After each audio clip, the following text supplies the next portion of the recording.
Preparing to live stream. 1 second, y'all. 1 second. Setting up your meeting for YouTube Live. I hope you all's day has been going great, man. We're going to go around the room. There we go. I think things are well. If you all want to go to our YouTube, you can and share it if you like. It is up to you if that is your plan. But our YouTube channel is real simple, The Poet Life. And it's 9 o'clock, man. We're gonna get this ball rolling. Like I said, I don't like to hold up people's time. I value your time. You do not have to be here, but I truly appreciate the fact that you are. All right. Cool. All right, sweet. We're good to go. Let's rock and roll. Let's rock and roll. Folks are rolling in here. As I speak, I will be letting folks in here as well. So let's jump in, y'all. Just want to introduce myself. My name is Christoph Jenkins. I'm the founder and creator of The Poet Life and the Poetry Business Network. And what we do here, ultimately, we have two audiences. One audience, when I say audience, I mean target markets who we speak directly to, and one of which is you all, the poets, the creatives, the artists. And our mission, our goal, our vision is to inform and educate the poet and encourage the poet and let them know that there is a career in poetry. I know that you've been told for forever that there's no future in poetry, there's no money in poetry, there's no career in poetry. Just write it as a hobby, leave it at that. And if that is your choice, not a problem, more power to you. But if you have a desire to do more with your poetry, if you see value in your poetry, and I know you do, there are limitless possibilities in poetry. And so we want to share that with you. The other audience that we serve are the companies and organizations, the corporate entities that need to also understand that there's value in poetry and there's functionality in poetry. And when I say functionality, that it affects the bottom line positively. And we'll break that down, what that looks like. And but let's go around the room real quick, since we have a smaller room at the moment, before this room gets real big. I'm just gonna call around the room real quick, if y'all don't mind. Just say who you are, where you're located, and real quick, where you are on your journey, if that's cool. All right, Elizabeth, if you don't mind, come off mic, just share with us. How you doing? My name is Elizabeth Michaud, and I'm coming to you from Georgia. And I have two poetry books out. I published one last year in August, and I just published my second one in September. Beautiful. Congratulations. Thank you. Awesome. Awesome. Emmanuel. I'm Emmanuel Cole, born and raised in South Dallas, Texas, but I live right here in New Jersey. Some bullshit. Uh, I've been doing this poetry. I walked into love with poetry about 4 years ago to keep me from robbing another trap house. So this is my new dope. I just started selling. I just started slanging this legal dope, like really slanging this legal dope about a year or two ago. That's Uh, awesome. I got a book out. I got my first book out. I'm editing my second book, and I'm editing one of my partners from the penitentiary. I'm editing his book right now, and then I'm also just started recording my first spoken word album. So, I'm 10 toes, 2 ankles up in this shit now. I love it. I love it. That's beautiful. That's beautiful, man. Welcome, welcome, welcome. Do me a favor, Elia. I think I said that right. Yes? Yeah, it's right. Can you hear me? Okay, cool. Go for it. Yeah, perfect. My name is Ilya. I'm 21 years old. I'm from Germany. Uh, Actually from Russia, but I live in Germany for 10 years right now. Yeah, in my journey, I think in poetry, I'm almost in the beginning. I've been making music for many years. Also for about 2 years, I'm building my own fashion brand.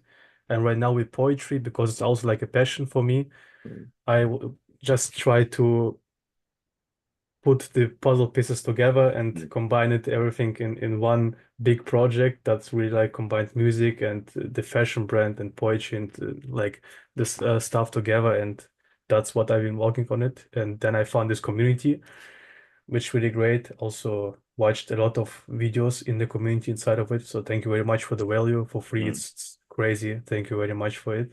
And just right now I have to do this mindset shift to really understand that poetry is something. Yeah, you're right on point. It's definitely a mindset shift because we've been conditioned to believe that we just got to be in a closet somewhere writing poetry, so I love it. I love it. Joshua Clark. Yes, sir. My name is Joshua. I am in the DFW, Texas, and I would say I am in the foundation stages of my poetry. I have self-published 2 books, but since joining the Poetry Business Network, I have learned how to transform myself from an individual into an entity. And so establishing that foundation as a professional is where I'm at right now. Beautiful. Beautiful. Morgan. Hi, I'm Morgan and I live in Maryland. I just started my poetry journey and I'm the daughter of Christoph Jenkins. That's my daughter, yo. She's 9. She wrote her first book when she was 6 during COVID, a children's book. So we're raising them young, letting them know at an early age, because I started writing poetry first grade. And so it's been a journey since then. So love it. Love to see it. Love to see it. Latoya, talk to us. Hello, everyone. My name is Latoya, artistically known as the Poet Lady Rose. I'm, just kind of coming in on the, in the middle of this. I'm not sure kind of where I am. I don't think I'm in the beginning stages. But I would say, so by the way, I'm in Portland, Oregon. I'm an educator, writer, poet, filmmaker, spoken word artist. I think I'm in the beginning stages as far as where I've decided now that I want to pivot and become the entity and connect more on a corporate level. That will hopefully allow me to do the more community-oriented things once I have my business taken care of. So that's where I would say with that. So I'm in the beginnings of the business, like serious business. Like I've been paid to perform and do workshops and things like that, but it's been more on a smaller level. And again, I want to pivot to be more corporate. Got you. And Latoya is in one of our coaching programs. It's the transformation cohort, where 3 Mondays out of the month we get together for 2 hours each day, and we transform the poet who writes poetry to the poetry business owner who offers poetry as a service. And so really excited. I think we are 2 Mondays into almost the 3rd Monday coming up before Thanksgiving. So she's about to graduate from that coaching program. So good stuff. Rick Connor.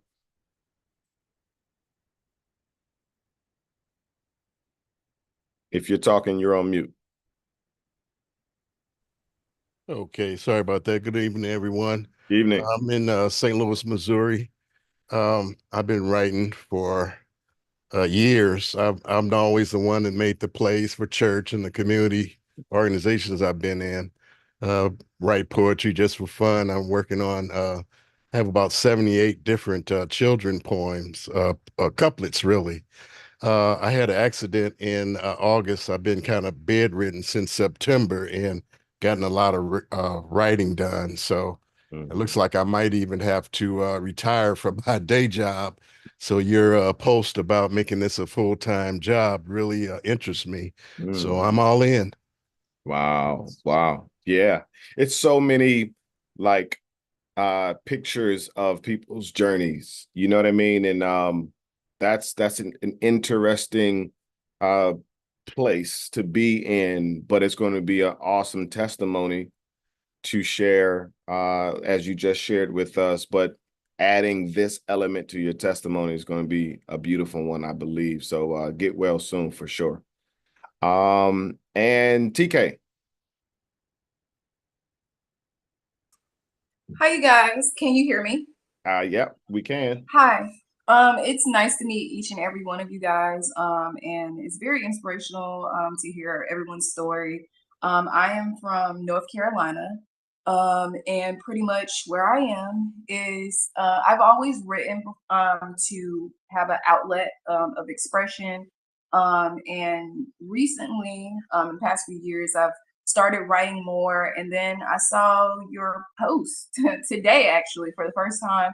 And everything you were saying was in alignment of where I'm trying to go. I'm trying to, I'm currently a business owner. And I have a really big dream. It's all encompassive, and poetry is enlined in that. And I saw your post, and it was perfect timing. And I was like, oh, I want to see what this is about. And so far, I'm loving what I hear. So, and I'm excited to go on this journey with you guys. So, thank you for having me, and thank you for your posts and everything. I'm glad to be here.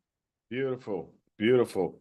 I love it. I love to hear it. Good stuff, everybody. Thank you all for taking heed and joining us on this evening. We do this monthly. I'm actually thinking about doing this more regularly, maybe once a week, mainly because and this is some gems for you, but we're going all in on YouTube. A part of what's really important with this transformation is listening to where the world is going. And don't just scroll, listen, and read. With AI doing what it's doing, I love how we can leverage it, but at the same time, it will disrupt some industries and take some people's jobs. However, this is where we benefit. This is where we win. They can't replace us with our talents and gifts, right? It can replicate, and it can, but to have that personal element that really understands hearts, minds, and spirits and souls.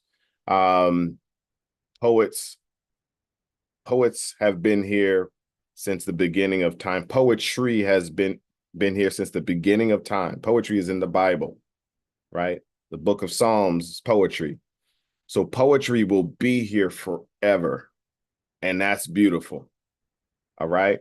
And so we're going all in on YouTube, and we'll get into that. But I want to share with you that look into YouTube like with a fine-tooth comb, and consider creating that channel. And if you've created your channel, consider really looking into taking it serious, because YouTube not only can create content for you, and I mean it creates content for you. You create the YouTube content, right, in long form, whether it is 5 to 10, 20, 30 minutes to an hour. But then you can then cut it down for social media. Now you're not wondering what I'm posting on social media. And that's what's been working really well for us, because video format on Instagram and TikTok and whatever other platform is king. Okay. So if you focus on creating meaningful content, especially the poet, if the poet is saying that I need more exposure and I need to get out there, okay. All right. So there's a lot of free opportunities out there, and YouTube is the biggest. Literally is bigger than Google. It's the #1 search engine in the world. Okay. So this is how we do the Poetry Business Meetup. All right. This is what we do. So we go around the room and we have an agenda. We start with our wins in poetry. All right. And then we'll go from our wins from the previous week or the previous month. And from our wins, we'll go to our lessons, not our losses. All right. And so I'll call out some names that I know first, and that'll build up the momentum because they know how this kind of flows. All right. All right. We usually do this privately on Zoom, where it's not live. But I'm glad to see new faces. And I would imagine next month or even next week, if we chose to do it weekly, we'll see some more new faces. And we're just basically sharing the good news. Like you all said, we came upon you on social media, and quite simply, it's just a matter of becoming known of the information that we're sharing. All right. Pierre, real quick, man, if you don't mind, I know you just hopped in. Share a quick win with us real quick, because this time is going to go by super fast. You're going to understand these 2 hours is going to go just like that. All right. And we're going to have a good time. All right, Pierre, jump in there for us and let us know where you are, but share a win with us this previous week, if you don't mind. Oh yeah. By the way, nice to meet all you guys. Glad to be here. I'm excited. I'm on my way to the gym, so don't mind me. It's kind of loud in the background. Yeah, I'm on my way to the gym, but one of my wins is I reached out to a school, one of my old schools, and they reached back out to me. They was curious about the workshops, the poetry, my New Life poetry workshops around teaching kids how to express themselves and drug awareness. And I did reach back out to them because that was a win. But he said, it's not a no. He just said that that right now the teachers are pretty booked up with the programs that they're doing. Yeah. Which means it was a delay. It doesn't mean a no. So right. I'm gonna reach back out to them. That's good. That's good. Yeah. So on your CRM, your customer relationship management tool, you want to make sure that you now update that with that school saying what they told you, meaning still reach back out to us, but right now we got what we need, or we can't handle any more at the moment. I could remind me to follow up with. For sure. For sure. Appreciate that, man. Congratulations on that connection, because even though they said not right now, you still made the connection and they know about your poetry business. All right. So good stuff. Good stuff. All right. Latoya, talk to us. What has taken place this week that you are excited about? It doesn't have to be huge. It can be, at whatever size. So this week, I reached back out to, well, not really reached out. I was just saying hello and how are you to a contact I've been building a relationship with at a high school here. The last 2 poetry months, I have been a guest judge for their school-wide poetry slam. And then like the couple weeks leading up to the citywide slam for high school students, I was coaching the 2 or 3 students who won that particular school-wide slam. And so I was just saying, hey, how are you? And she says, oh, I was actually thinking about you. I haven't sent out notices yet, for our slam this year. And if you wanted to judge, but, and if you want to judge, I'll save you a spot. But actually, maybe I can pass your name on to being a judge for the citywide slam. And I was like, actually, I would love that. Beautiful.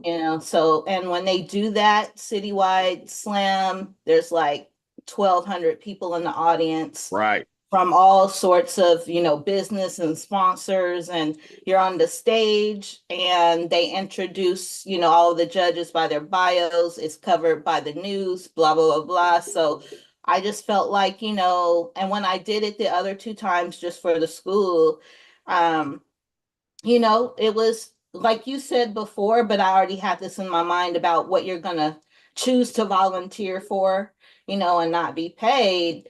That was one of those things because I'm all about the youth anyway, and so I've done it 2 years in a row now, and so she's like, even though I had it in my head, like, how do I get to that, But even she's like, okay, you've done it 2 years in a row. I'd love to have you the 3rd time, but I'm willing to connect you so you can basically be on the bigger stage, and so I really appreciated that. That's exactly what we were talking about our last coaching session, right there. Right there, right? That particular opportunity might be a non-paid exposure opportunity, but it's giving you massive exposure. You might not see it up front, but that's why it's so important not to just say, no, man, you're not paying, I'm not doing it, right? It's always important to evaluate each opportunity, because even an exposure opportunity is an opportunity. All right. So now that you're in the door and in the building, you are now, you will be sought after, because that person, that point of contact, knows your work, and now that person is your mouthpiece to all of her contacts and colleagues, saying, what, you all need to work with this young lady. She's doing an amazing, and she's not telling them, well, we don't pay her, and she's not saying all of that. She's saying she's doing an amazing job and you all need to work with her. And then when you connect with them, you all begin to negotiate and discuss terms and numbers and things of that nature, because ultimately it's the number one R word: relationships. Got you. You can't build relationships if you say no to everything just because there isn't a bag behind it. All right. So beautiful. Congratulations with that, Lady Rose. We definitely want some updates on that.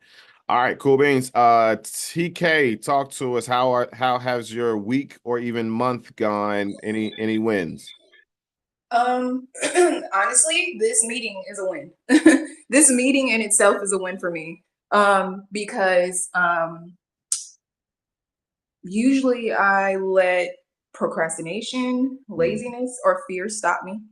And so I'm very proud to be here. I got here on time. I followed the link. I did everything I was supposed to do. So just to be connected with you guys, to me, this is a win, and I'm just very thankful. I love to hear that. I love to hear that. Ultimately, what we're doing here, or what I'm doing here, is quite simply being who I needed when I was trying to figure it out. Right? That's who you can be for others, because I'll share this with you. There's always someone behind you on your journey.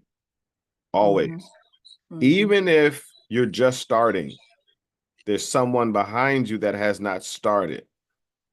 Even if you have not started, but you have the desire to start, there's someone behind you that doesn't even know that this is on their path, right? So because there's always someone behind you, you can always share with someone behind you.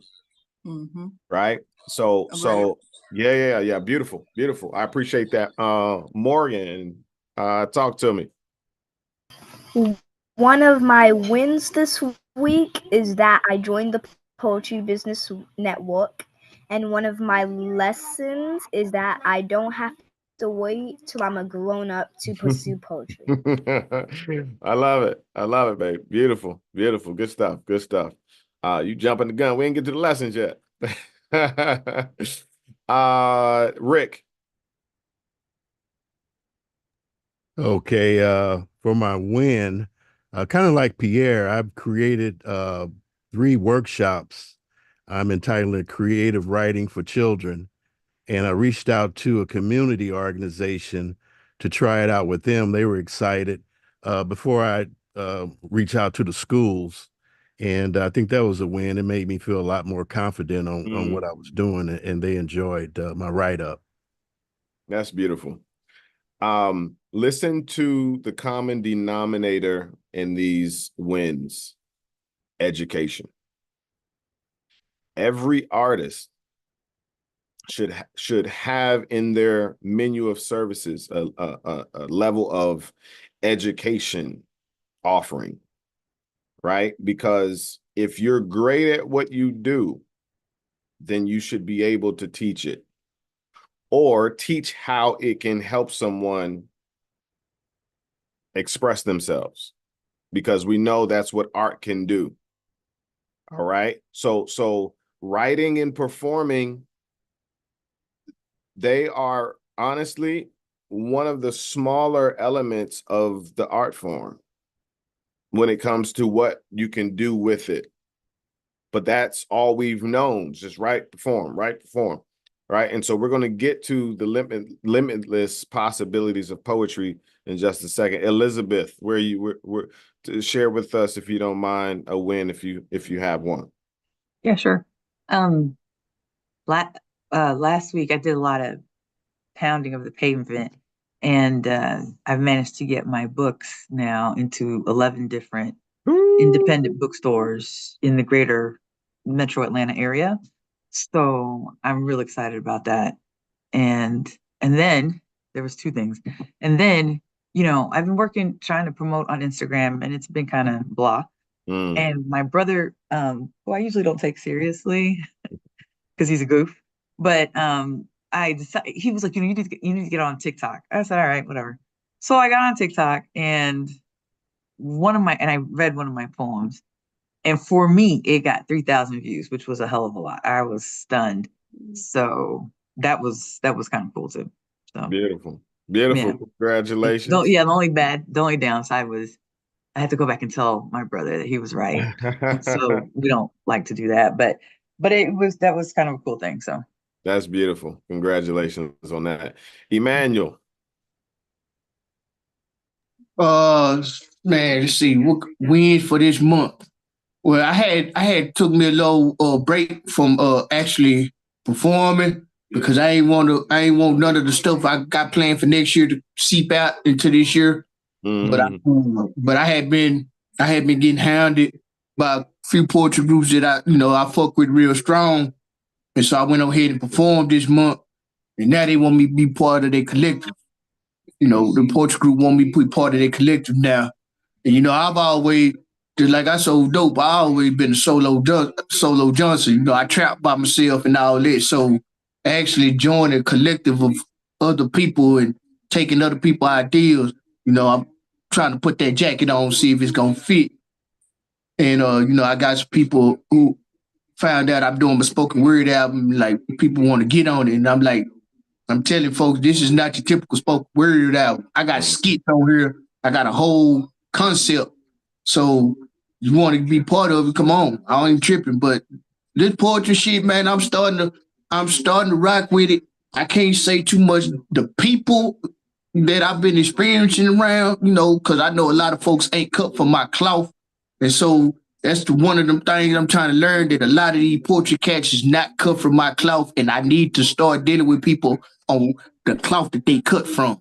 But other than that, man, this poetry thing is lovely, man. This some of the best legal dope I've never sold in my life. I love it, brother. I love it. That's good stuff, man. Good stuff. Yeah, no, it is again, not just on the corporate side as it relates to relationships, but in the community, in the industry of poetry, relationships are important, but it's also important to still evaluate each relationship, you know, because not all relationships are good relationships. Not all relationships are bad relationships. You know what I mean? So evaluate them all. And especially when it comes to what you're creating. All right. There's a lot of people that are going to want to hop on, but if they're not about their business, don't let them hop on because they'll drag you down. All right. And that's for everybody. When it comes to business, I only do business with business owners. All right. There's a number of reasons for that. Is because one, the individual usually does not speak the language of the business owner. Right. And so we're in these spaces. I want to be able to tap that shoulder. All right, what do you think here? What's your thoughts on, right? I need that springboard to bring these ideas out and so on and so forth. But not only that, the people that you partner with and work with, it's almost like a marriage. You got to be equally yoked, you know, and you got to know their work ethic, because not everybody that you ride with will have the same passion and work ethic as you. And you'll find yourself like in high school or middle school doing a group science project, and you find out you're doing all the work. You know what I mean? So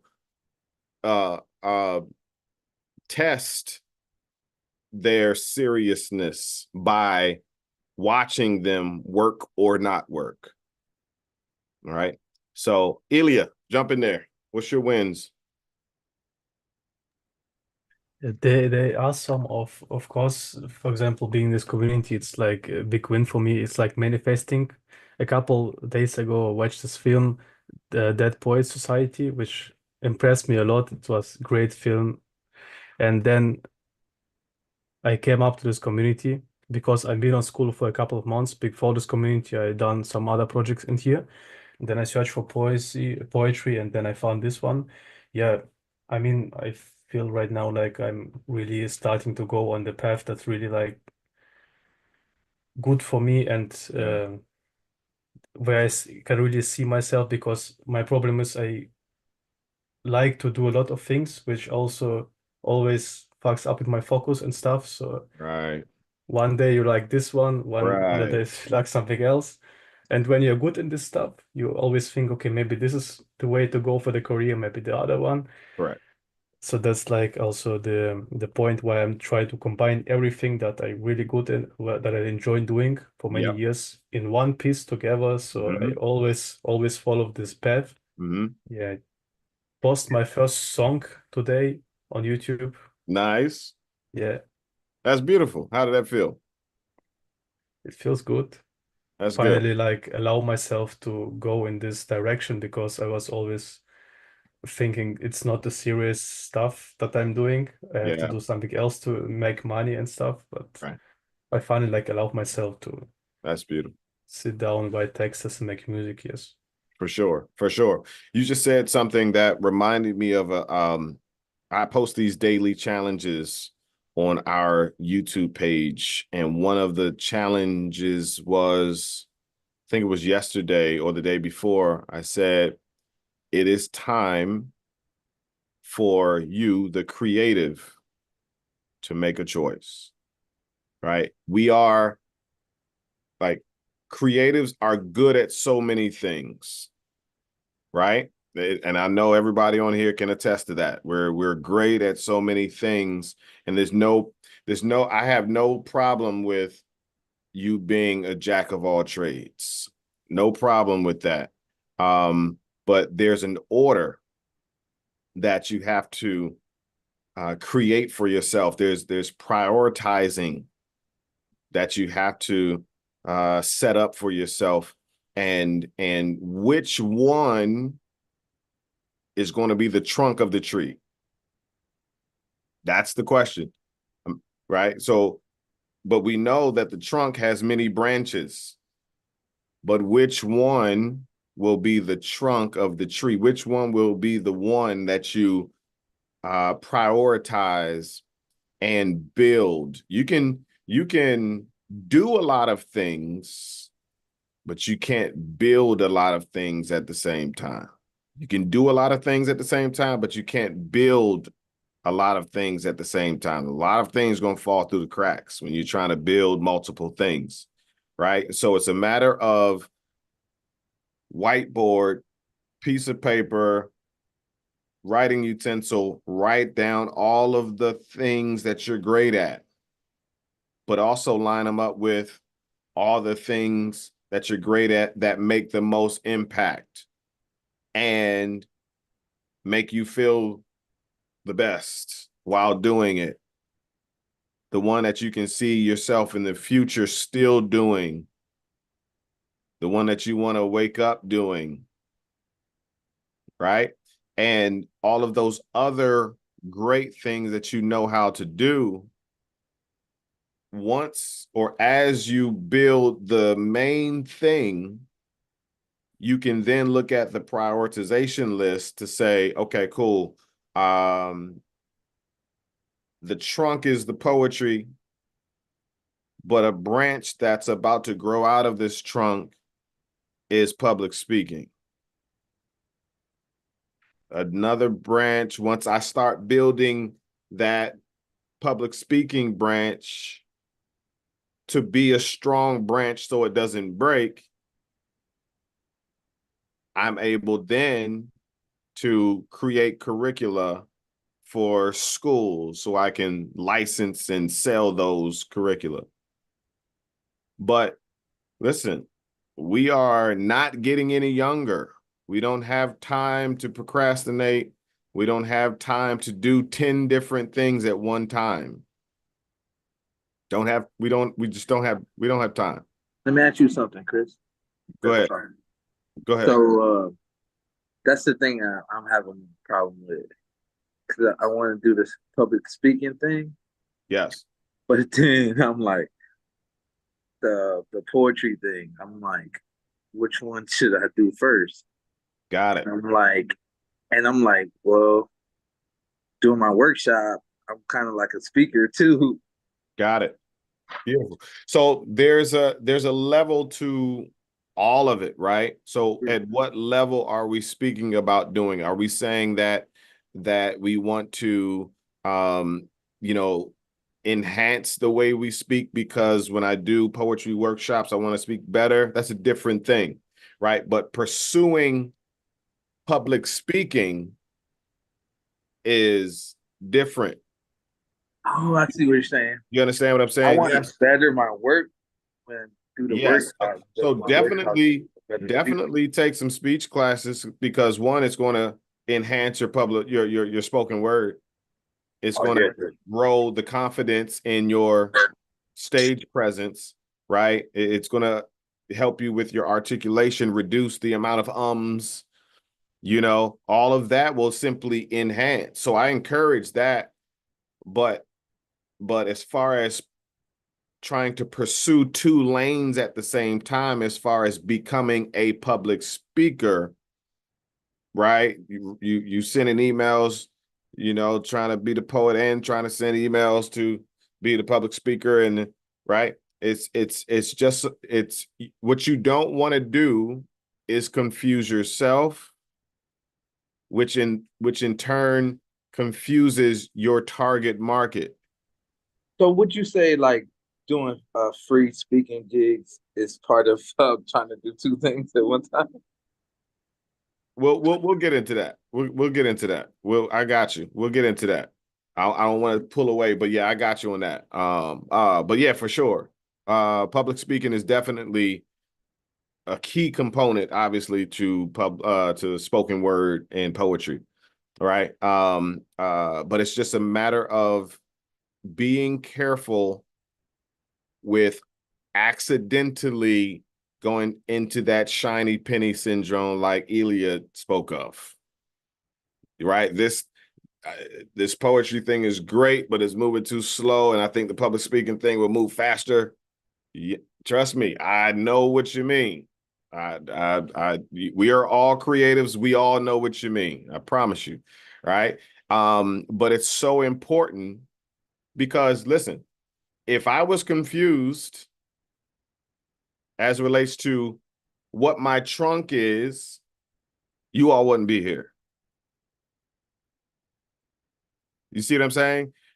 It would be obvious that I was or I am confused because you would be confused based off what I'm posting. Okay. So in order for you to start seeing progress, you have to get focus because what you focus on expands.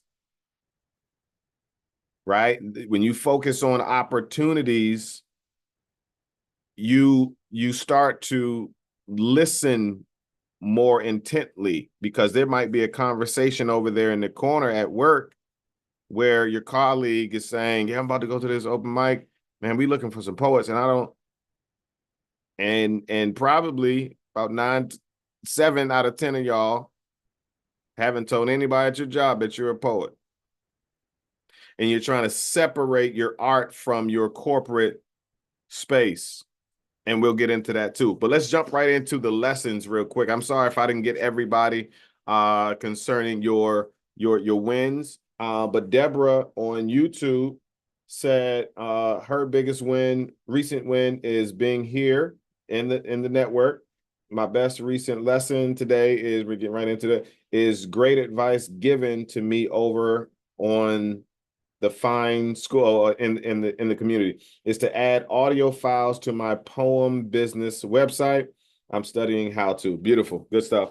Good stuff. All right, let's jump into the lessons, because here's the thing. The wins are great, but we don't learn too much from our wins. We learn mainly and mostly from our lessons, and we don't call them losses because we gain more from our lessons. All right. So what is a lesson? And if you would like to, you can also drop them in the chat as well as I'm getting to other people. And just because, as you can see, it's already 9:42. I told you the thing is going to go by fast. Right. And so that's why I always make my workshops 4 hours. And those 4 hours go by so fast. Elizabeth, do you have any lessons? Not really. My main issue is just being patient. Somebody mentioned that earlier. I'm impatient by nature. That's just me. I don't like to wait for things. And sometimes I'm learning to become patient, I should say. Yeah. But you know, because there are days when I'm like, I did all this work and I don't see the fruits of my labor. But you know, you just got to rein it in and say, you know what, you got to calm down. This is not a sprint; it's a marathon, and blah blah blah. And that's all. That's about it for the moment. I can't think of anything else. No, that's huge. So, I mean, that's just my ongoing battle every day because I just Sure. in every aspect of my life, I'm very impatient. I don't like to wait for stuff. I just want things to happen when I want it to happen. So for me, this is no different. And it's just a matter of saying to myself, you just got to calm down. It's going to happen when it happens. I believe you. I love that. That's a huge lesson for all of us. We all want it tomorrow. Right. You know? However, you'll hear me say, here's the thing often. But here's the thing. Those things that we want, like tomorrow, we may not be ready for. Right. And when we want them fast, we tend to skip steps. And if and when we skip steps, it's almost like math. You make a mistake. You not only make a mistake, but you need each step before you get to the next step. Mm-hmm. Like it's compounded on to what you need on the next part of your journey. And so, you know, and I'm sure you've heard this many a times, but enjoy the journey, because right now is the space and time where we'll look back at and say we had a ball on that journey. But if we're upset, and I'm not saying that you are, right? But if we're frustrated the entire time that it's not moving fast enough, we'll miss out on the most important time of the whole situation. Yeah. I hear You know you. what I'm saying? So yeah, most definitely. And if I did not go down too many wrong paths, I would not have the knowledge I have, and you all wouldn't be here. Right. If it didn't take from first grade to almost 40 to figure it out, you all wouldn't be here. You know what I'm saying? So that long period is like seasoning. Yeah, it has its value. For You sure. just got to focus on it. And sometimes I don't want to focus on it. I'm just like, I promise you, I know what you mean. Yeah. I got you. All right. Let's see. Cherie, did I say your name right? Yes, you did say my name right. Thank Yeah. you. I've been a part of Poetry Business Network now for about a month. We met in Atlanta at the meetup. Yes. I would say my lesson is to just be myself and stop trying to assimilate or be like or craft my poetry to the ears of people who I think may want to listen, and just like let my authentic flow. And in those moments of creation, when I'm in communication with God, that's when the poetry is the richest. So that's been my most recent lesson so far. Beautiful. Beautiful. I want you all to do this in your own time as well. I want you to write your wins down, no matter how small or big. And don't despise the small wins. Right? Don't despise small beginnings. Don't despise small wins. It's the compilation of those small wins that get you where you need to be, not the leaps. Oftentimes we take leaps, we fall down a hole somewhere. You see what I'm saying? So appreciate those small wins, even overcoming the pressure of patience or lack thereof.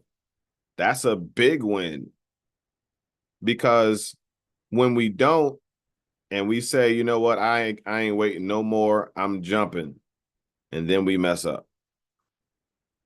And now we got a buck a U-turn. You see what I'm saying? So learning patience now is so important, because when those big contracts come, you're gonna need, trust me when I tell you, you're gonna need to know how to be patient and take your time to produce something with excellence, or they want their money back that you already spent. Ask me how I know. All right, beautiful, good stuff. Wins, lessons. All right, here's the big one. What are the roadblocks? I know you came with questions and all of that. What's stopping you? What's blocking you? What's slowing you down? What's getting on your nerves? All right, Emmanuel, you got your hands up. Yeah, man. Like I say, coming into this poetry game when I did, and I'd have been able to travel the country doing it. And I ain't do a whole lot of that selling dope. But coming in this poetry game when I did, and as I did, and the way that I am, I see that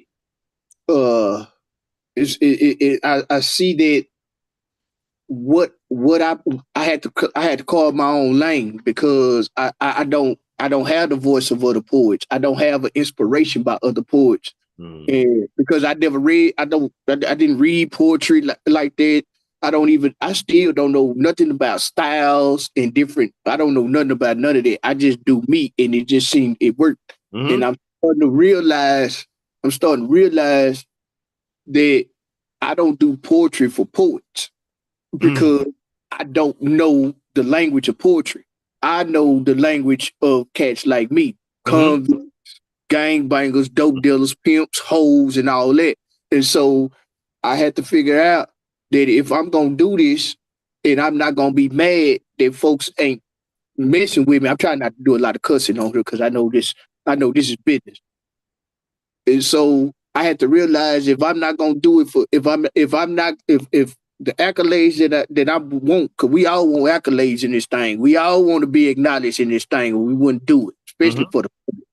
I had to realize then don't do it for poets. Do it for the folks who don't like poetry. You just might end up making them like it. You said a whole sermon right there, sir. And if more poets understood that, they would be far along. So you got the right mindset. You're at an advantage. Man, I sold dope. I pimped for a long time. So I mean, it's just, to me, it's just a new commodity. I still got the same mindset on marketing and all that. I still, even on how I approach every detail with this thing, I approach it the same way that I did back then. It's that now I'm starting to realize that there's a few little subtle differences. There's a few little subtle differences coming mostly within the networking for me, because like I said, I know I'm a different caliber than most of the poets that I've met. I see now that, I see the little subtle differences in this game compared to all the other games I've been in. But it's still the same rules. It's still the same referees. It's still the same thing. It's just a different feel for me. That's all. For sure. And we've all said that the best drug dealers are the best business-minded people. They just got a different product. Right. So more power to you. You are definitely, sounds like you're called to speak to those people that you're talking about. And so those people don't relate to those other voices. So keep your voice. Keep your voice, because they need your voice in the prisons. They need your voice in the streets. And what do they call them with the young folks, the young jails, what do they call it? Juvenile detention centers, the high schools. They need that language and spoken the way you speak. So don't change the way you approach things, right? So I love that. So that's not a roadblock, man. You might have thought it was. No, sir. That's a runway. So yeah, all the roadblocks, because I came with all the roadblocks with like the first year and a half. So I just went on ahead and carved my own lane, and eventually that lane gonna end up being a highway. So I'm not tripping now. I love it. That's good stuff. All right. Anybody else with a roadblock, a speed bump, just a dead end? What we're looking at? I'm not gonna even call names. Oh, y'all know how to use the hand raise thing? Let me know. Say something. Elia, go for it. Yeah, I think it's probably every time myself, because based off social media and all the stuff, you forget to listen to your instincts, and then you end up being a copy of someone else. And right. It works when the excitement is there on the project, but then when the excitement is gone, you ask yourself, am I doing the right thing or not? So I think it's just to get more confidence, to really see yourself at the first place, not other people, and only listen like to your inner voice. And this is the thing that I need to work on a lot. And I think this is the only thing that always like blocking me, because I often see other people better than myself and appreciate others' opinion more than my own. Gotcha. Yeah, definitely. Social media can definitely be a runway or a roadblock. And it's just a matter of how you treat it. And so I'm glad that you recognize that. You'll find in this network, in this community, We think differently. You know, the dopamine that most people love from the likes and the comments and the shares and the whatevers, we get high off of email responses. We get high off of great discovery calls that potentially turn into signed contracts and things of that nature, right? So it's, you know, it's a different ball game when you make the transformation from the individuals love the likes and the shares, but the entities realize that it doesn't matter if I have 2 followers, I can still do business, because these companies and organizations honestly don't care whether or not you have followers or not. They want to know, can you get the job done? All right. So yes. And I'm not talking about companies looking to sponsor you, and that you might need some sponsors, I mean some followers for that.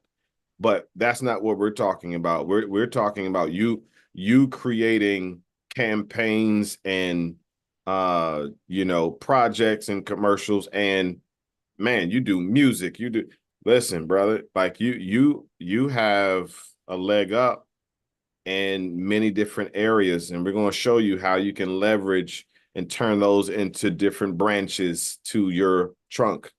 All right, so beautiful, good stuff, good stuff. All right, one more roadblock, if you will. Devin, we haven't heard from you. I know you hopped on later.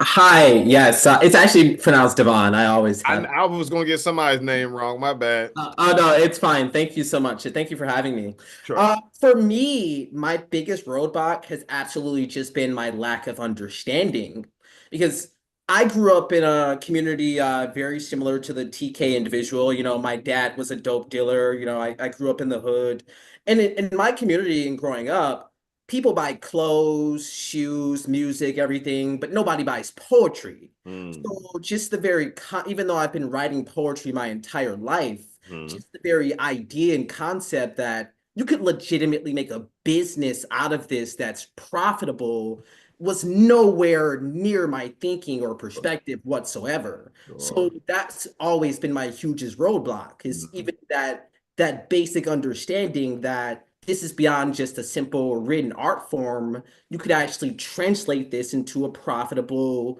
legitimate business. Correct. So it's only been in the recent last couple of years or so of my life. I'm 32 years old now. It's only been in the last couple of years or so of my life where I've even encountered people who have taught me that perspective. Now just having that perspective and having that understanding has been a huge help in terms of making me more confident in pursuing that path in life. I love it. I love it. You said a whole lot, and that's good. That's good, because that is the masses of poets. That's the masses. The masses still have been and are still conditioned to believe and in their mind know that there's no other way as it pertains to poetry. But when you redefine poetry, when you redefine it as a creative, attractive way to present a message, when you say it yourself, you're like, oh, even when you tell somebody else in a corporate space, they're like, oh, because now they hear, oh, you mean to tell me that you can take our mission and vision and translate it into something more attractive and creative to make sure that it hits the hearts and the spirits and souls and not just the mind. Oh, I get it now. I get it now. So we definitely need you. Oh, and you did say that something that I forgot, and that is we all learn how to read through poetry. Didn't even think of that. So if the world was taught how to read through poetry, that means this new world can be taught how to read and write and speak through poetry.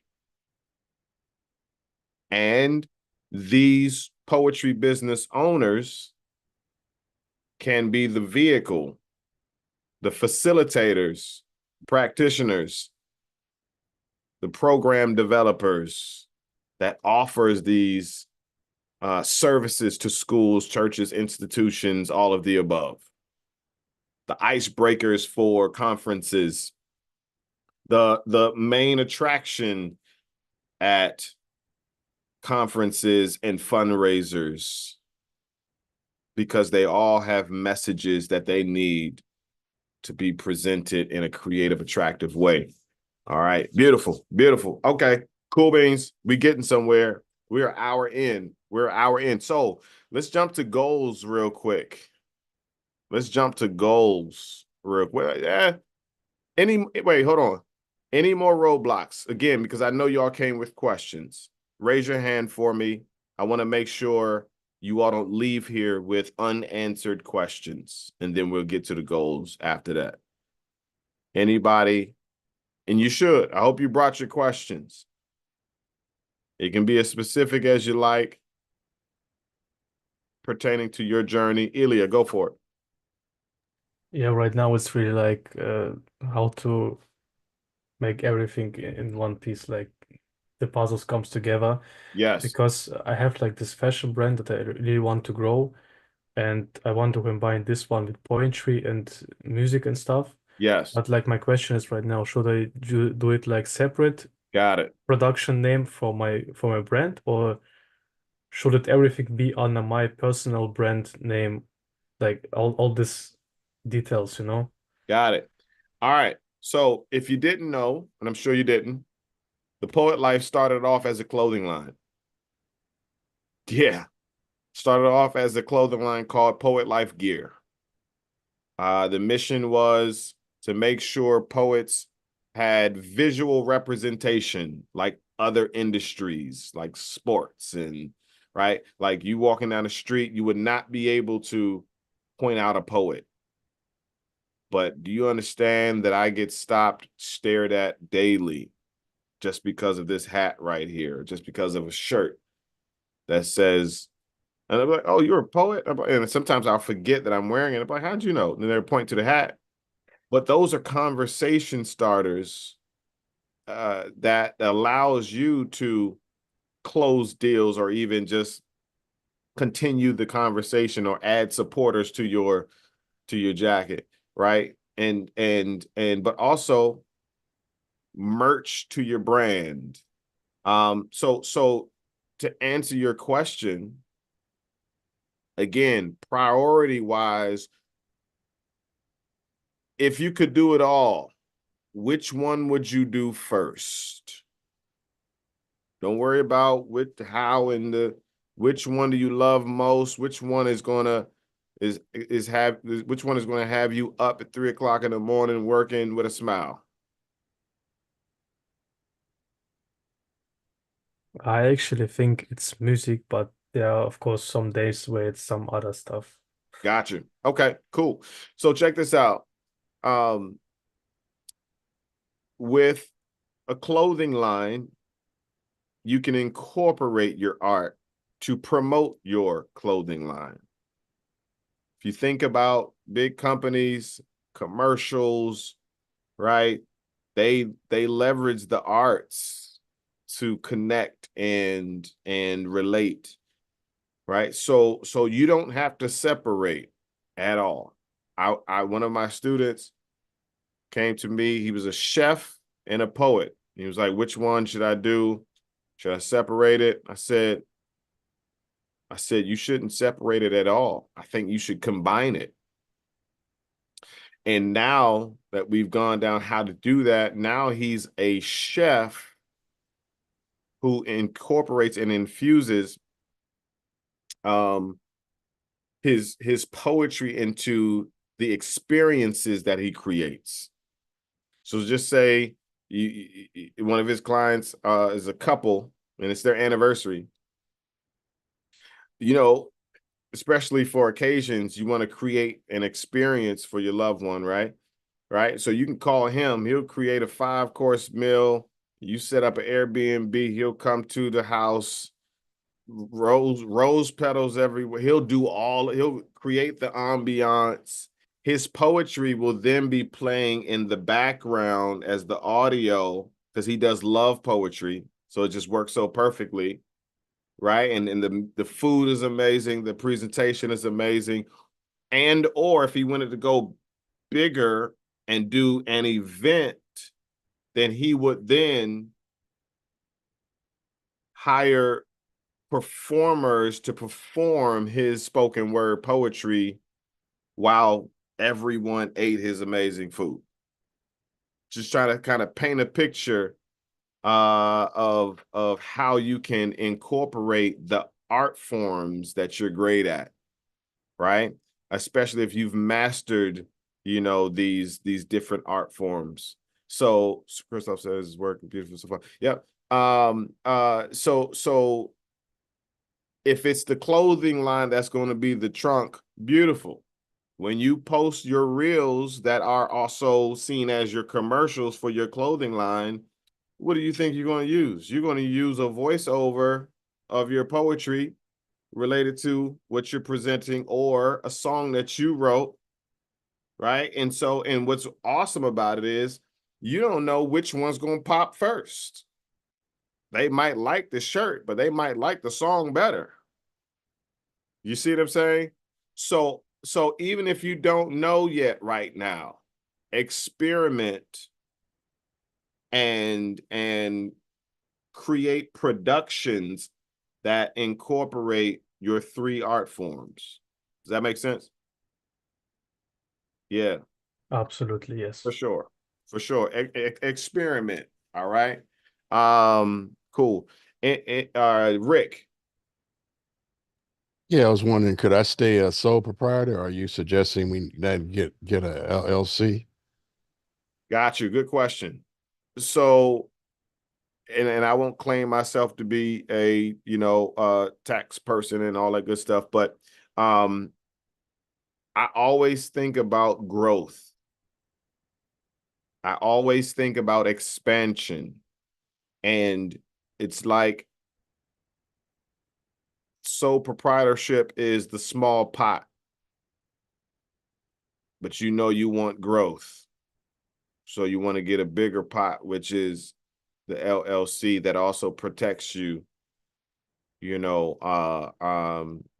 through legal situations. Again, I'm not going to speak on specifics because I won't claim myself to be, but and as you grow with your LLC, and I can't remember what is the number you get to, that where you need to transition from the LLC to the S corp, right? When you make a certain amount, then you need to transition to the S corp. So that's research that I would encourage you to do, but that's like the stick figure picture of that.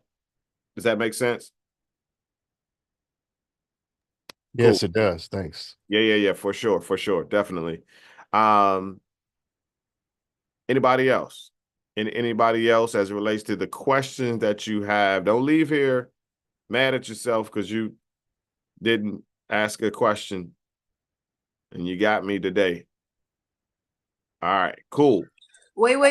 I got a question. Right. Go for it. So I missed it. We're just genuinely asking questions at this point, yes? Yeah, because it's considered roadblocks, right? So yeah, go ahead. Yes. My question, I did see that you had it on the website about hosting like poetry events. Can you explain more about that?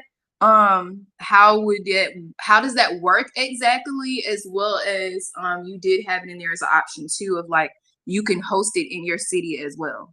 Got you mean the tour? Yes, thank you. Exactly. Got you. Oh, that was you who reached out? Yep, that was me. Hey. Got you. Okay, cool. I'm glad you came through. So it's best to just say it verbally. So that is what we consider the Poetry Business Tour. And so quite simply, I said that, notice I say we a lot. Yes. When you transform yourself from an individual to an entity, it is no longer I.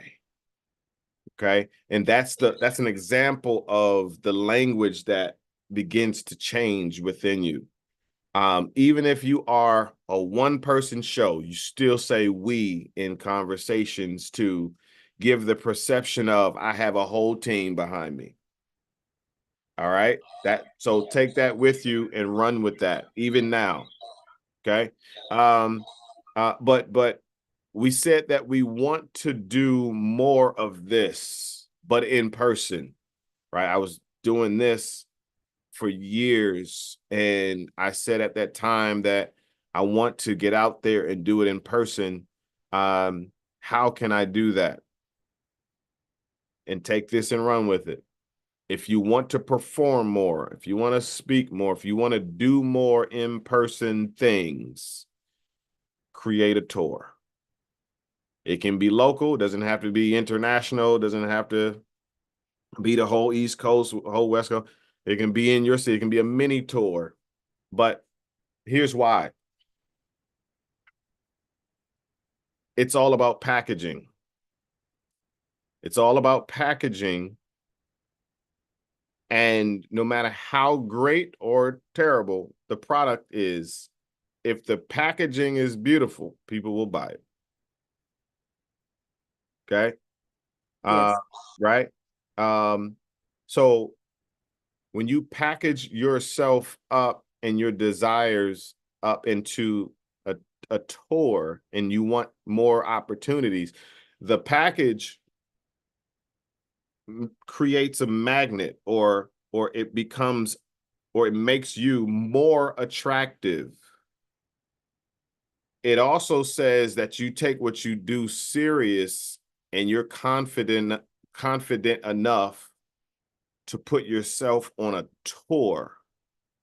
And when you put a post out to say we're accepting dates, that draws people to you to where you don't have to go get them.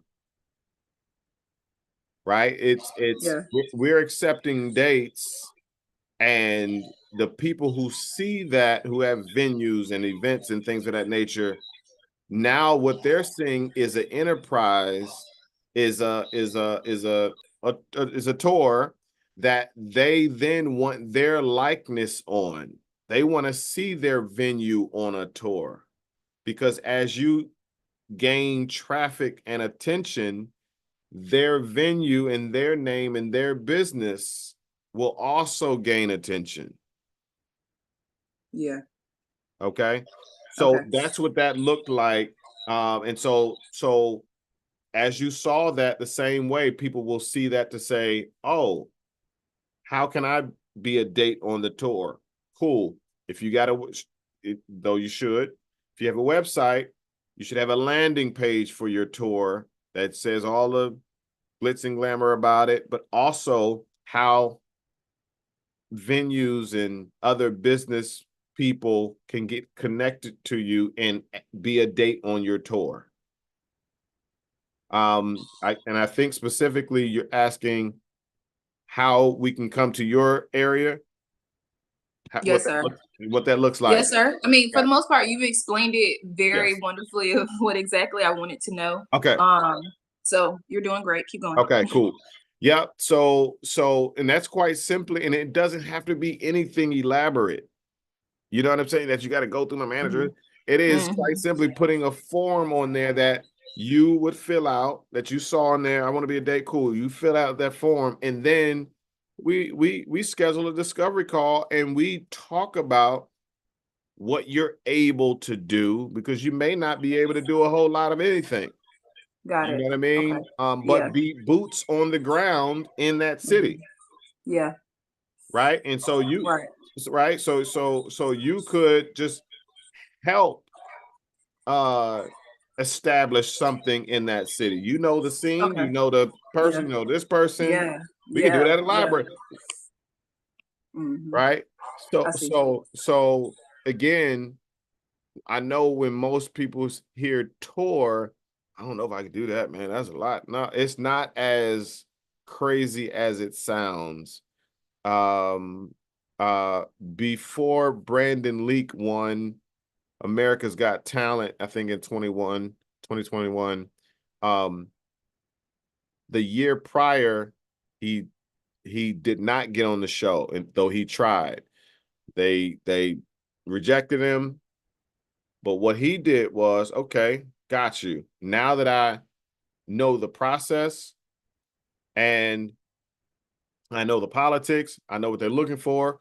One, I'm gonna take this whole year and enhance my presentation and my skill set and all of the above. Mm-hmm. And I'm going to put myself on a tour so I can learn how to do a tour myself. Yeah. Even if some of the dates weren't paid. Mm-hmm. Okay. And he'll tell you this, right?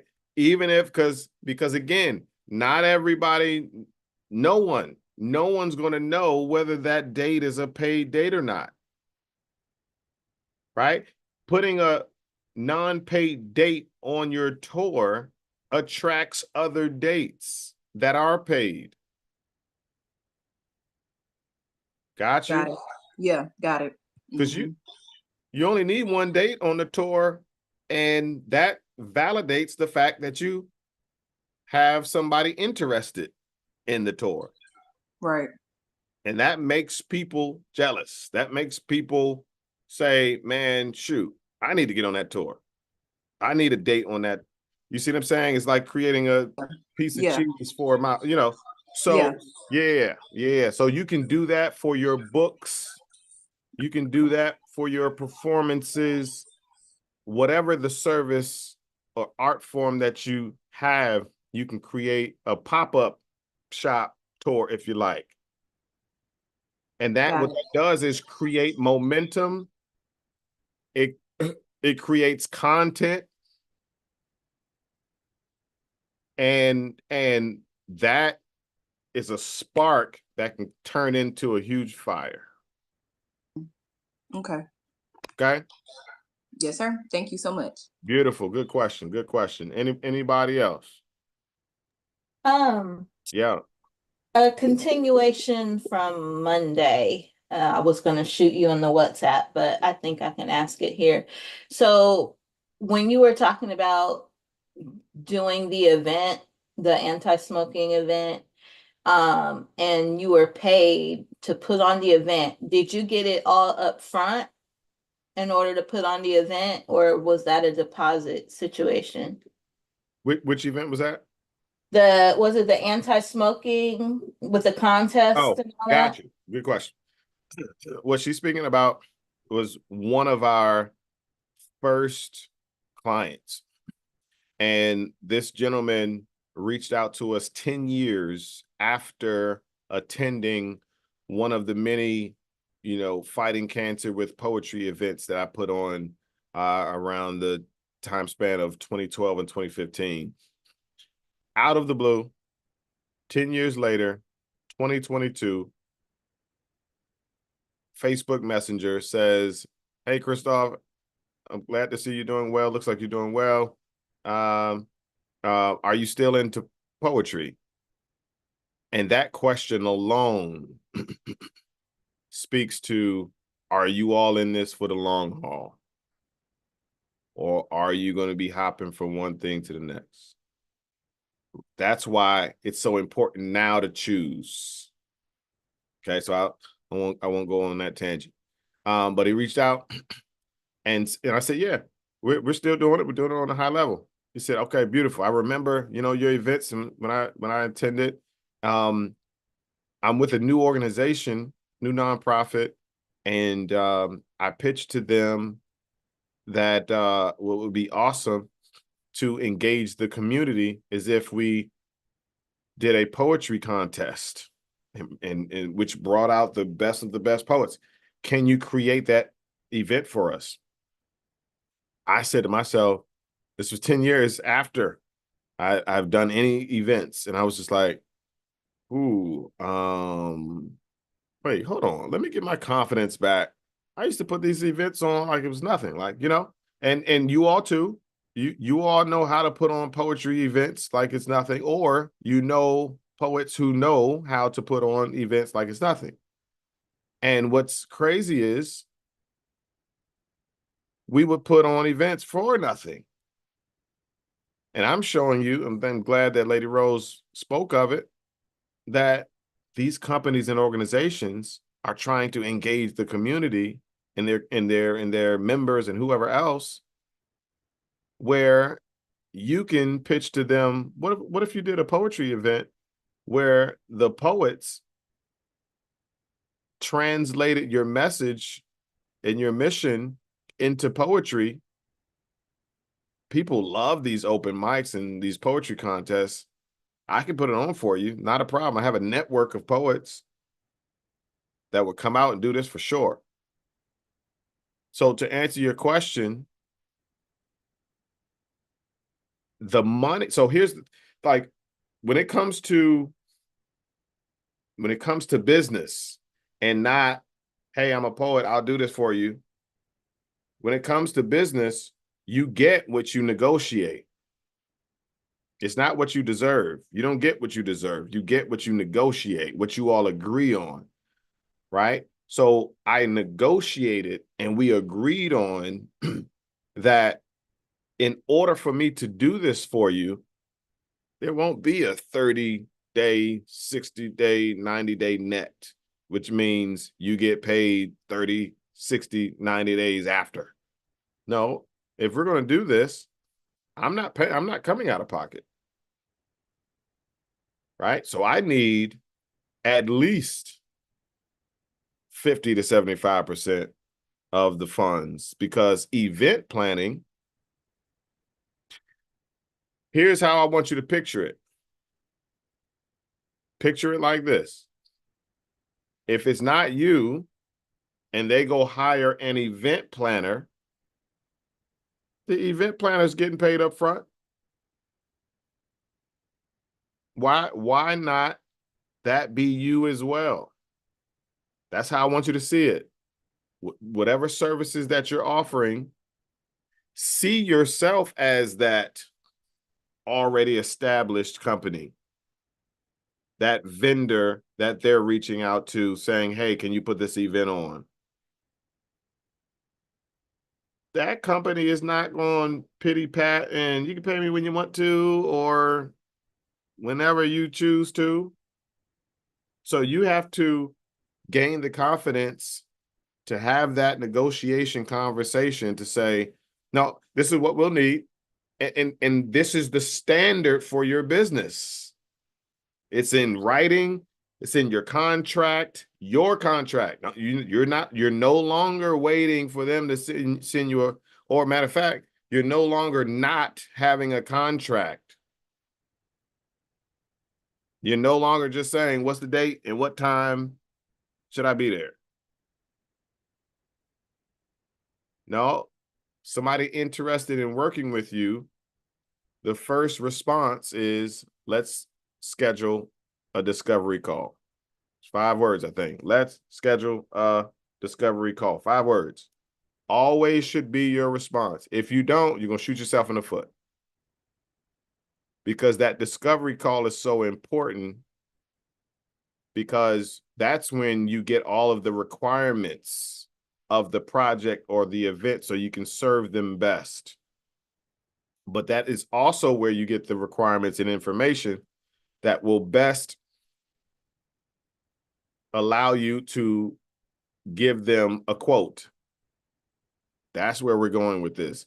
It is no longer, so what's your budget or how much do you have? Just listen to that tone. It's like, that's what it looks like when you say that. Whatever you have, I will accept. Not in business. You're not walking into a company or a store and the store say, just for this for this iPhone, whatever you have in your wallet or your bank account. So you're not doing the same thing, right? So you're establishing yourself to say, this is where I am. Now, again, the fact that you get the opportunity to negotiate, they do too. So when I quoted, to get to your question, Lady Rose, I had to do research because I didn't know what in the world I was going to charge. I never charged, did it for the love, or I did it out of my own pocket, right? And so I did the market research to find out how much would an event planner charge them. And I think it was between 7,000 to 10,000.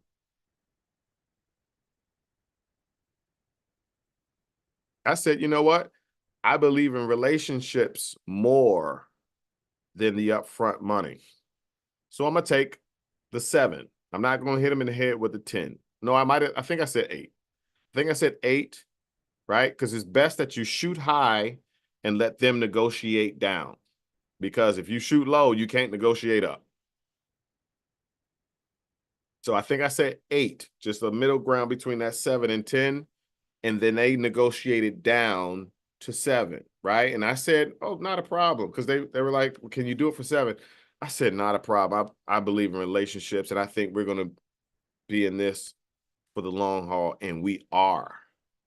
That was 3 years ago, and we're still contract after contract after contract, and they passed us on to other organizations. So we're heavy in the tobacco control. As a matter of fact, I am now, I have been appointed the creative strategist of that organization. I'm on their board now. Just based on the relationships and the excellence of our services that we've provided, not just that organization, but that entire industry, right? So yes, to answer your question, upfront, because you need that to get the job done.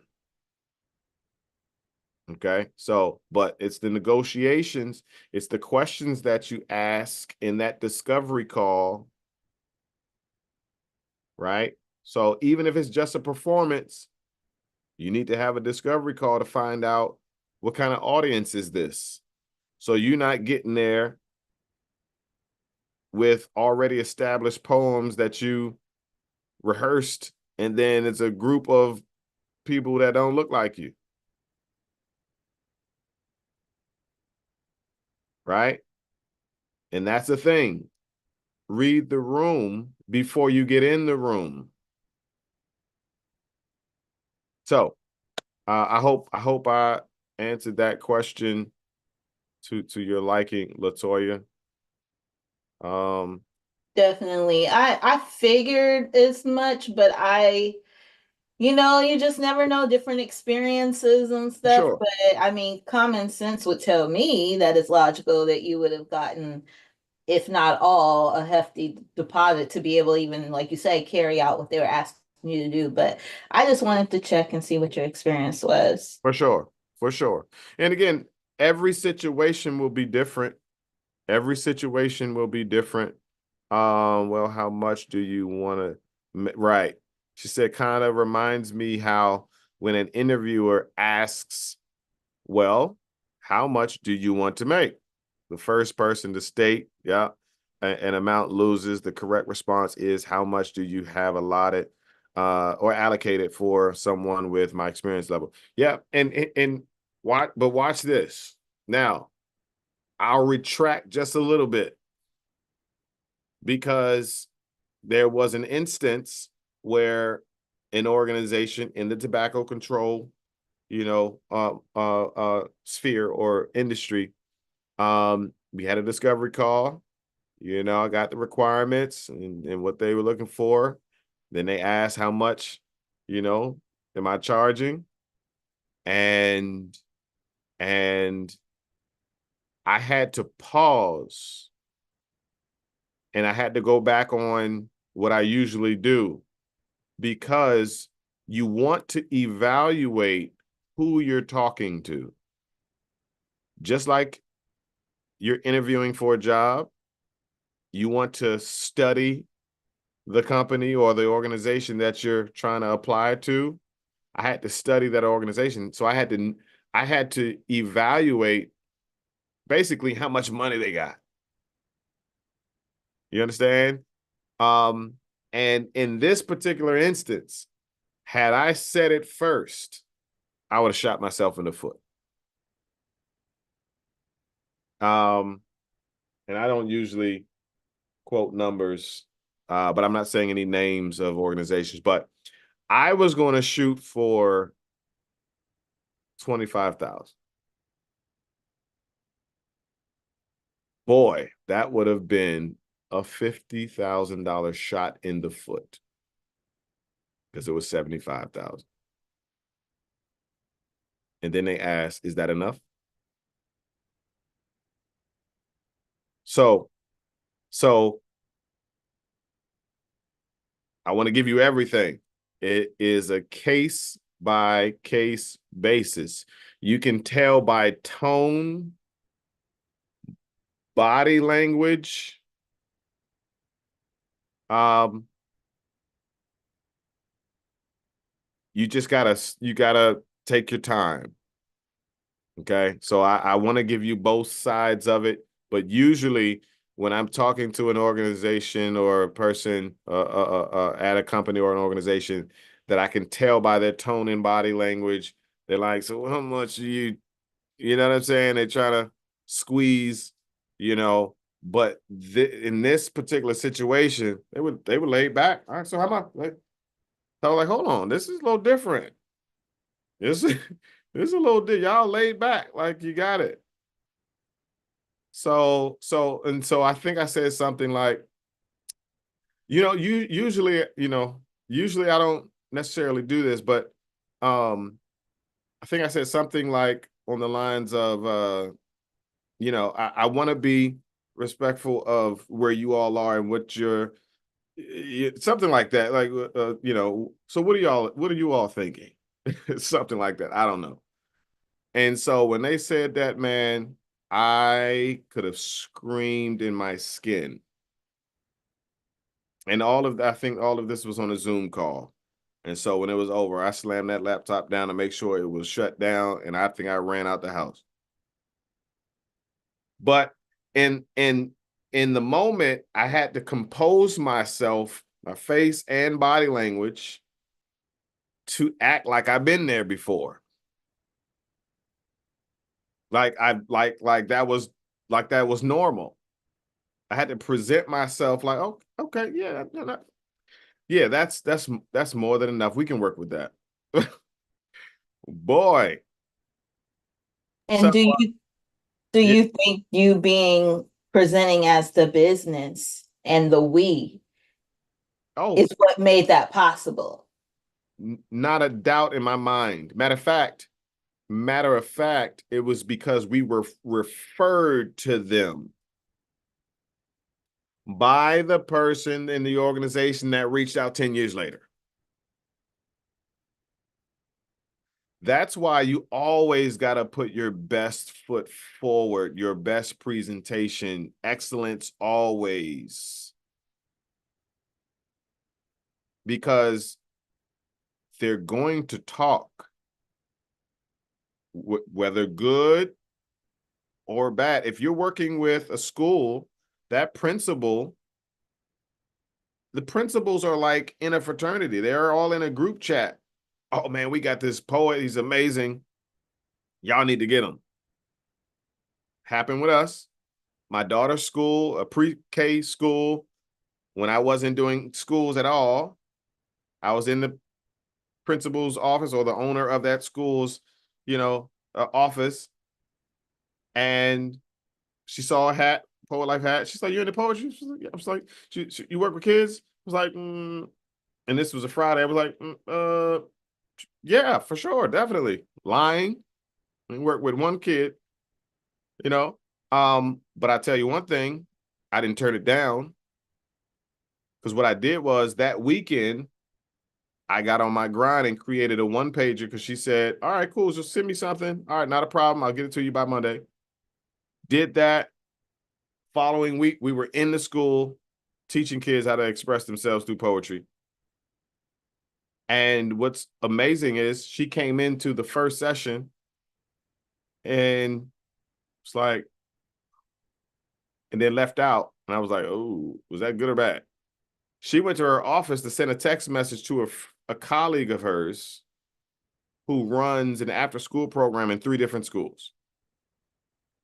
2 weeks later, we're in 4 different schools, just like that. Ilya, you about to say something? Go for it. Oh, okay. You just came off the mic, the camera. Okay, cool. Just want to make sure. All right, yeah. So this is what I'm saying. It's your presentation. If you're coming off as mom and pop, you're gonna get mom and pop money. I purposely made this wall a brick wall and the grass wall, and because when I'm on Zoom, I want to look like I'm in a studio in an office, not just a green screen. No, I want to look like I have an office. I want to look like I'm established, because what you look like, it's all perception. So you can present yourself larger than you really are, because for a long time, it was just me. I have a nice little small team now, but when people were seeing what I was producing, man, they thought I had a team for a long time. No, it was just me. Podcast, editing it, 3 o'clock in the morning, putting it out there, right? So how are you presenting yourself? Down to your email. You working with a Gmail, or we working with info@thepoetlife and we're just paying $12 or $20 for the year? Because you might think it's like I'm exaggerating and that's just too much, but that's your first impression. Your email. When I went to go get my bank account, my business bank account, and I was giving my information, she was just, all right, your name, this, that, all right, your email. And I said info@thepoetlife.com. She said, I'm so glad that you don't have a Gmail or a Hotmail. I'm just saying, Gmails go straight to spam. A lot of times when you're reaching out to businesses, they might never get your email. Or they'll get it and be like, who is this Gmail coming to my Teams or my Microsoft? There's too much scam going on. Right? So that's the type of things that we work on in group coaching and one-on-one coaching and things of that nature, because I want to make sure from the smallest grain of sand to the place where you get to be a beach, that you got all of that foundation in order. Because I saw somebody on YouTube saying, I'll wait to get my LLC or something like that. Be careful with waiting to get that, because if you want to work with schools, you want to work with these organizations, like really work with them, not just here's an envelope, thank you for performing, but like you're in partnership with them and creating programming and big events and things of that nature. When it comes to that, you got to have that LLC. You got to have that EIN number. You got to have your paperwork in order. Right? So don't limit yourself because of whatever reason or excuse you're giving yourself. Like, let's go at it. If we're going to do it, let's do it. That's all I'm saying. All right, anybody else? And then we'll go to the goals. Any other questions? Y'all good? 5, 4, 3, 2, 1. Got you. All right, cool. Goals. What are your short-term goals? When I say short-term, I say short term because this year is not over yet. You can do some amazing things before the year is out. We got 40 days, 41 days left. It's a lot of time, right? So short-term goals, who you got? What we got? Somebody raise your hand. What do you want to get done? I had a student in our last meeting. Was that with you? Oh, Josh is gone. Josh, you still? Yeah, Josh. Josh is here. He was saying that he's writing a curriculum and he wants to get it done in 6 months. He wants to get it done by April. I said, why so long? Why not have it print ready by the end of the year? To challenge him not to spread anything out and create procrastination and let the lifing of life happen. When you can grind from now to the end of the year, right? And not just call the rest of the year the holidays. We in business now. That's what individuals do. Oh, it's holidays now, Thanksgiving, about to lay down, about to eat, get fat, and then work out the beginning of the school of the new year. No, we in grind mode, right? So we trying to see how much can I get done before the year is out, so I can then I got major momentum January 1st, and we about to crush 2025. And so now he has a goal to be print ready for his curriculum by the end of the school year. I'm sorry, but by the end of the year. So he now can benefit from the kids still being in school, and he can launch the book, invite schools to the launch, all of that, right? So Rick, go for it. Yeah, my short-term goal is to create my website and trademark my pen name. And thanks for the conversation. I forgot who told me that, but those are mine. Beautiful. Beautiful. That's good. That's good. I like that. Yeah. By when? Before the new year. All right. I got you. All right, cool. Yeah. When we talk about goals, what's the date? By what date? Not just wide open to give yourself an out. All right. Anybody else? Come on with the goals, y'all. Before the year is out, what are you trying to accomplish? You trying to audit your social media to make sure that you look like an actual artist and not just I'm posting anything? Ilya, go for it. I would like to have a good plan for the next year, like more concrete about the stuff I need to do, because this year's been a lot of changes. My plan person is to move out from my parents to live in my first own apartment, just to have more responsibility. And for the business part, I think it's selling the first clothes, launch the first collection. That's the plan for the end of the year. Yes. Beautiful, beautiful.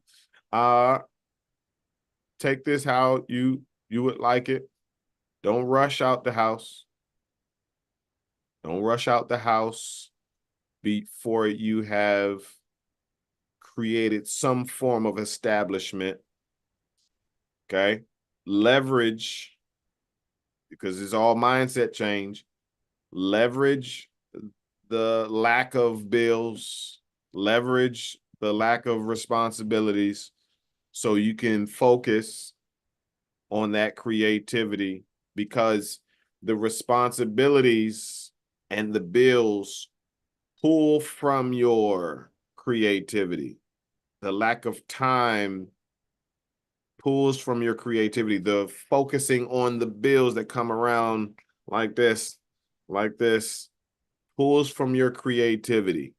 So get as much done as possible right there where you have little to no bills. You receive that? Yes, Okay. absolutely. Yeah. Yeah, I'm speaking from experience, and I'm sure a lot of us older folks on here can attest to it.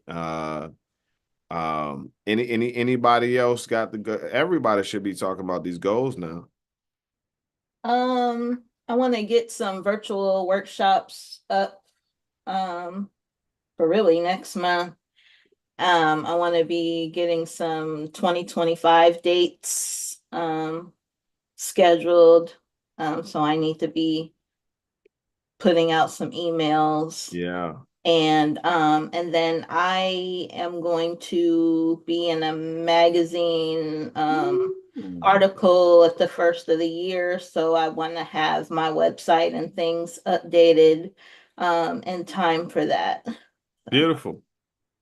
Beautiful. Congratulations on that. Thank you. That's beautiful. What she's talking about when she says sending out emails, what she's talking about is, as businesses, as entities, we don't wait until business comes to us. We go get it. As individuals, we just post on social media and hope and pray that somebody shoots us a DM. No, we still hope and pray, but we go get the work. Right? We send out reach out emails to say who we are, what we do, and how we can add value to organizations. We make phone calls.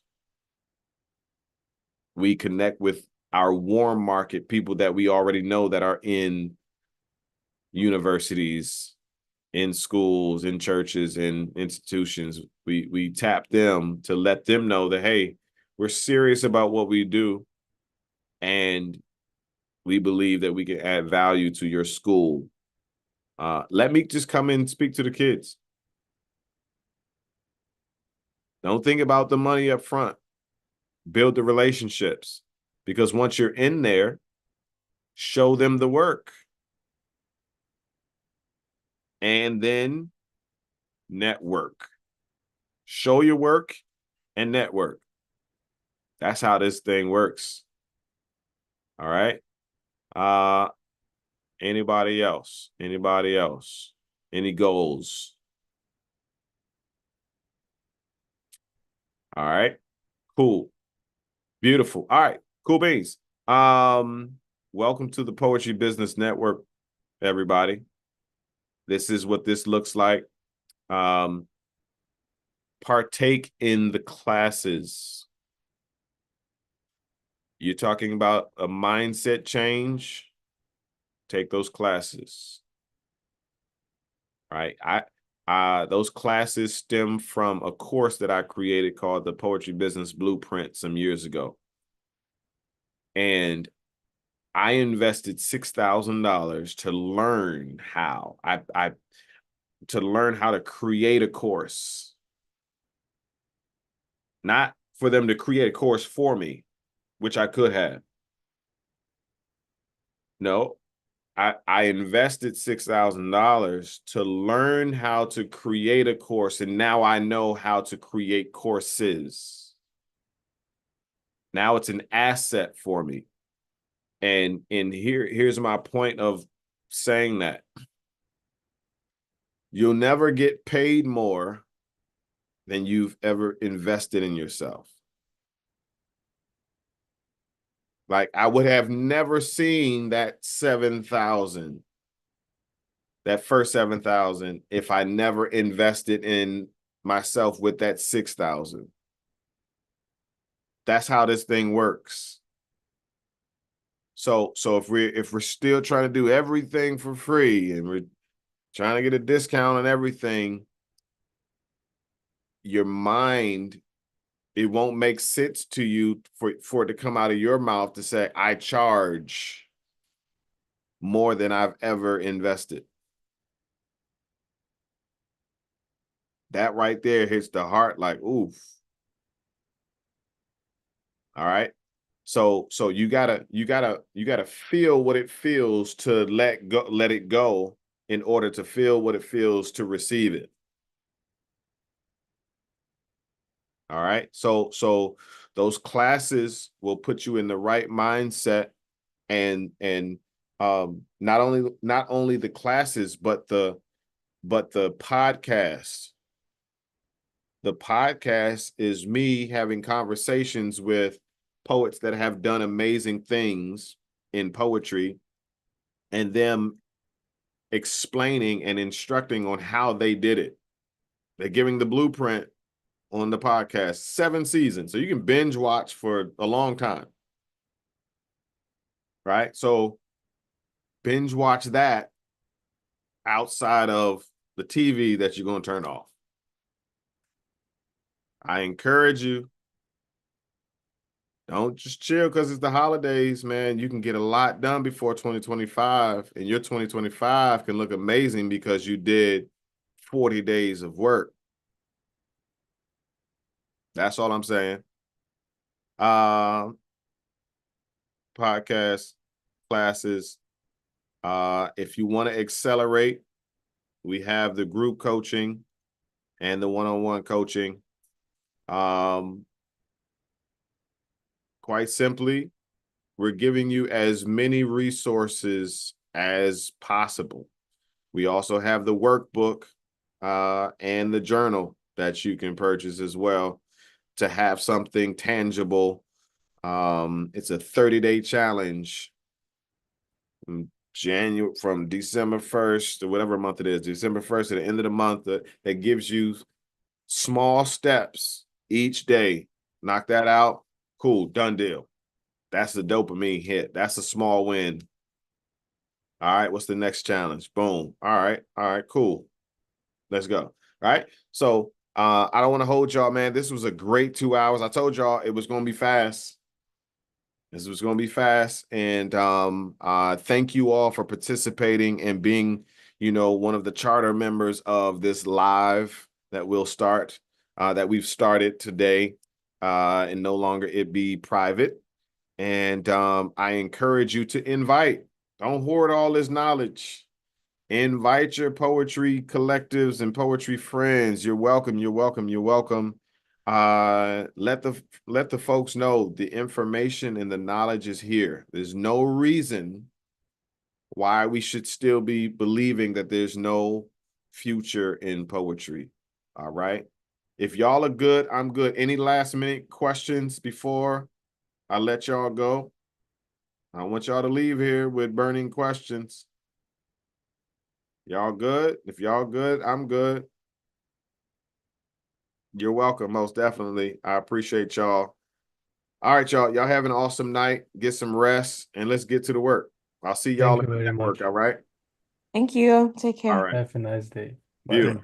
Appreciate y'all. Beautiful, beautiful, beautiful. Awesome time. Awesome 2 hours. Enjoyed myself. I'm hot in here.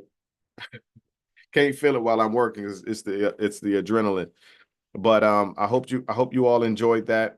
Let us know. Drop in the comments on YouTube. Let us know if we should do this more often or more frequent. Right now, we do this once a month. I am actually thinking about doing this once a week until the end of the year, because we're on a mission to monetize our YouTube channel. I told you we're going all in on YouTube. Depending on what you all say in the comments, let us know. If you want to do this weekly until the end of the year, let's do it. Let me see the comments. Thumbs up. Deb said thumbs up. So we'll let you know if we're going to do this on a weekly basis, or if we are quite simply going to do our last one in December. But I'm down for it all. And because I want to go into 2025 with this YouTube channel monetized, and that's my goal. All right. So cool. If y'all are good, I'm good. Y'all have an awesome night. I am Christoph Jenkins, the founder and creator of The Poet Life. And this was a beautiful night. I'm out of here, y'all. Oh, go to poetrybusinessnetwork.com.